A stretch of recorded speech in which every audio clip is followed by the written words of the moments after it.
Yes, fish fans. Well, we all know that carp fishing can be an expensive game. So here are 10 tips that'll help you catch more carp like this without costing you a penny. So tip 1 is observation. Watch the water. Make sure when you turn up to the venue, you don't just drop in the first swim that you find. Walk round the lake and keep an eye on the water at all times. What you're looking for is any sort of signs of fish. Some bubbling coming up in the water, that can indicate that fish are feeding on the bottom. Obviously a fish jumping out, that's another indication. Also just a little ripple of rings. That could be where their dorsal fin just leaves the water and leaves a little reflection. It's obviously a lot harder when it's windier, but spending the time walking around the lake, looking, will help you find the fish. And if you find the fish and you're getting a swim near them, you're much more likely to catch them. Don't forget, not only do you look for signs of fish in the open water, you want to be having a look right in the edges under the trees. Tip number 2 is research the venue. So if it's the first time you go into the venue, there is so much information online. Go into YouTube, type the venue name. There'll be lots and lots of videos maybe of people fishing there. You can pick up some tips, know where good areas are, maybe even where spots are. Another thing, you can go onto the website of the fishery. There'll be pictures of fish. You might have some write-ups on there where people have said how they've caught. Have they caught on zigs? Have they caught on the bottom? You might even get a bit more information about the depth of the lake, which is the deeper end, which is the shallower end, which peg commands a lot of water. So research has got to be tip number 2.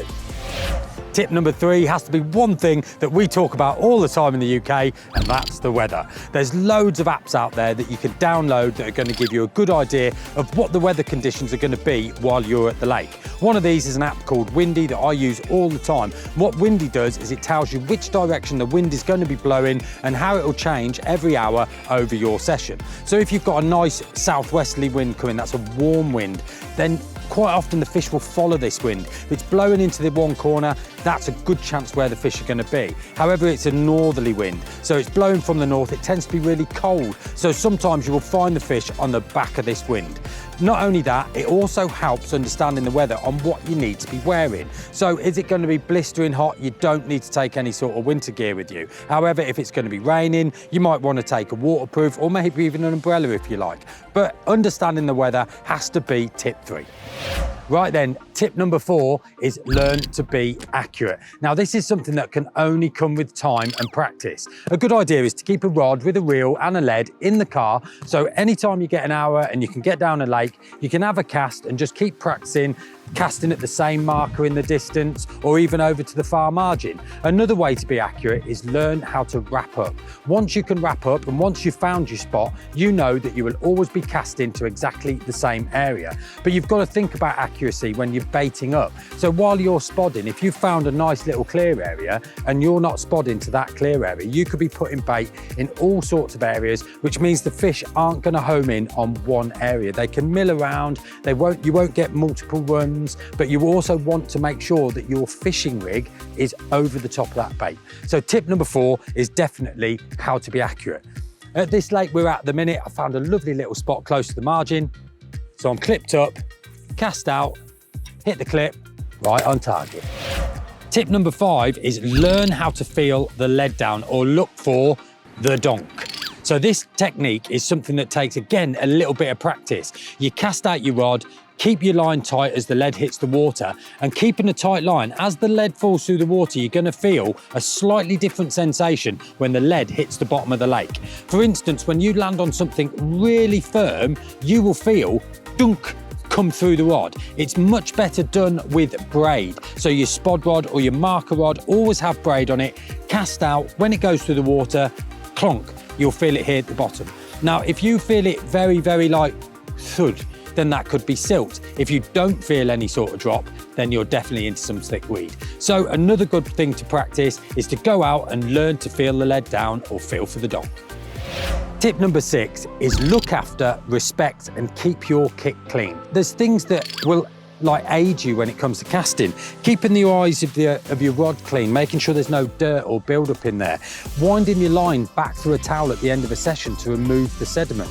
Make sure your reel's nice and clean so it doesn't break down on you or seize. Look at your alarms. Is there any water on them? Make sure they're dry before you put the cover on them, and that water can stay in there, get inside your alarm, you turn up, your alarms don't work. So looking after and respecting your kit is definitely got to be tip number 6. So tip number 7 is be organised. Get your tackle bag, get it tidy and get everything in a place where you know exactly where it is. I know where my hooks are, I know where my beads and lead clips are, I know where my zig kit is, and I know where all my swivels are, which means in the middle of the night, if I've caught a fish and I've done a rig and I haven't got another one ready, then I know exactly where all my bits are to be able to tie that rig quickly, get it straight back in the lake and hopefully be able to catch a fish. And that takes us nicely on to tip number 8. And that is be prepared. I've got my rig wallet here, and in here I've got 3 or 4 different rigs, from some pop-up rigs, some wafter rigs and some bottom bait rigs. I've also got my bucket filled with ready tied PVA bags. Now you've got no excuse of why not to have rigs ready tied. Mrs. sat there watching Coronation Street, you've got plenty of time to tie rigs, unless you're watching Coronation Street, which I don't judge. Tip number 9 is put in the effort. Now you see it so much at lakes where the swim closest to the car park is always the one that is fished the most. The longest walk very rarely sees anglers. That peg quite often can hold fish because the fish don't get any pressure there. So putting in the effort to take a good wander around the lake. I know it's not easy. I've been there sweating me cobs off, pushing me wheelbarrow in the summer, but the benefits can definitely be taken. But also think about it in moving. Don't set up all your stuff too early and set your stall out, get your cooker out, get all your bed out and stuff, just in case you need to move. But even if you have got it all out, if you're in a swim and you can see fish other end of the lake in front of an empty swim, make the effort to pack down your gear, put it on the bower and walk round, because I promise you the benefits are there. Tip number 10 is be polite and be nice, because it's the oldest saying in the world, manners don't cost a penny. So by this I mean, when you're wandering around, just be polite to people, be nice, because you never know. One person might just give you that little bit of information that's going to help you catch your fish.